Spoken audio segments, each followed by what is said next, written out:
ఇప్పుడు మీ జుట్టు రాలడం పూర్తిగా తగ్గిపోతుంది. Prismos B fall cure miracle herbal hair oil తో.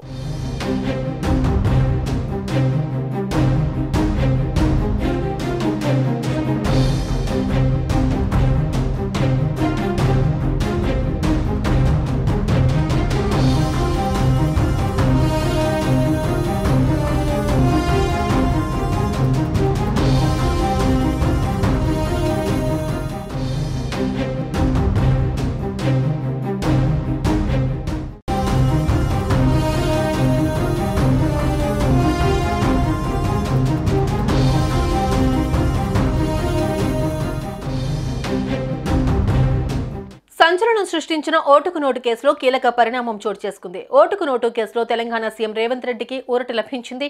ఈ కేసులో బీఆర్ఎస్ ఎమ్మెల్యే జగదీష్ రెడ్డి దాఖలు చేసిన పిటిషన్పై సుప్రీంకోర్టు విచారణ చేపట్టింది. కేసును వేరే కోర్టుకు బదిలీ చేసేందుకు సుప్రీంకోర్టు నిరాకరించింది. జగదీష్ రెడ్డి పిటిషన్పై విచారణను ముగించింది. కేసును బదిలీ చేయాలని ఆయన విజ్ఞప్తిని తోసిపుచ్చింది. ఈ కేసుపై సుప్రీంకోర్టు కీలక ఆదేశాలు జారీ చేసింది. కేసును మహారాష్ట్రకు బదిలీ చేయబోమని justice BR Gavai, justice KV విశ్వనాథుల ధర్మాసనం స్పష్టం చేసింది. విచారణ బదిలీ పిటిషన్పై విచారణను అత్యున్నత న్యాయస్థానం ముగించింది. ఓటుకు నోటు కేసును తెలంగాణ నుంచి మధ్యప్రదేశ్కు బదిలీ చేయాలంటూ మాజీ మంత్రి జగదీశ్వర్ రెడ్డి పిటిషన్ దాఖలు చేశారు. అయితే విచారణను సీఎం ప్రభావితం చేస్తారన్న అపోహ తప్ప ఆధారాలు లేవని సుప్రీంకోర్టు వ్యాఖ్యానించింది. విచారణ జరుగుతున్న ఈ దశలో జగదీశ్వర్ రెడ్డి పిటిషన్ను పరిగణనలోకి తీసుకోలేమని సుప్రీంకోర్టు స్పష్టం చేసింది. ఇక ఈ కేసు విచారణలో జోక్యం చేసుకోవద్దని రేవంత్ కు సుప్రీంకోర్టు ఆదేశాలు జారీ చేసింది.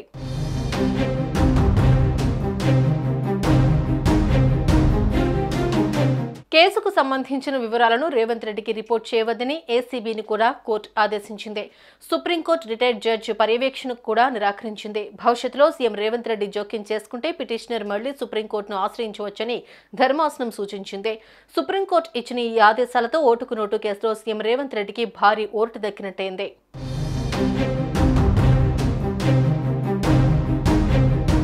సుమన్ టీవీలో మీ పర్సనల్ అండ్ బిజినెస్ ప్రమోషన్స్ కోసం కింది నెంబర్కి కాంటాక్ట్ చేయండి.